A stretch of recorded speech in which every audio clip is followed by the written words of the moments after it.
of the show, and you know what it essentially is, it's a search across the nation, looking across the millions of Australians for someone, for that one or two, those three or four that are really gifted and really talented, that have that X factor, that have that something special that will allow them to be famous. And you know, when I think about the concept of this show, you know, I'm glad that I'm a Christian, because you know, as a Christian, God doesn't just choose a few. God doesn't just go, oh, yeah, in the millions of Australians, I'll use about 3 or 4 or 5 or 6, you know. God marks us all.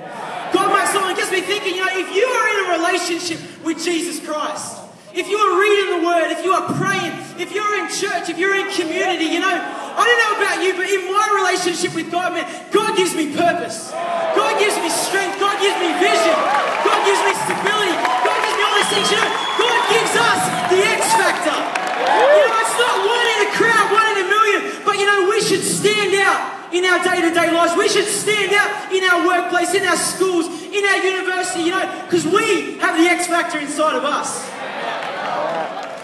I got a verse for you. I got a verse for you here. Yeah, it's biblical, man. It's biblical. So Acts chapter 4 verses 13, you know, Peter and John, they're building the early church. And you know, Jesus has gone to heaven and they're a bit freaked out. They're like, what, he's gone? I thought you were staying, man. I thought you were going to be the king. But you know what? These boys, they go about pioneering the early church. They go about building the early church. And let me read this verse. Verse 13. When they saw the courage of Peter and John and realized that they were unschooled, ordinary men, they were astonished and took note that these men had been with Jesus. What a thought. You know, sometimes we make our faith so complex. Sometimes we make life so complex. But I love these guys, you know. People could just tell they've been hanging out with Jesus. People could just tell there was something different about them. They had an X factor on the inside. And church, I'll leave you with this thought. Let's keep it simple. You know, let's do what Peter and John did. Let's hang out with Jesus.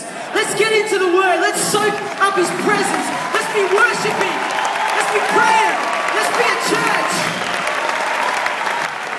Because I look at these people and I think, you know, that's how I want to be known. I want to be someone who goes to work, who goes to college, who goes about my everyday life. They're like, man, Jay Phoebes, what's going on, man? He's been hanging out with someone.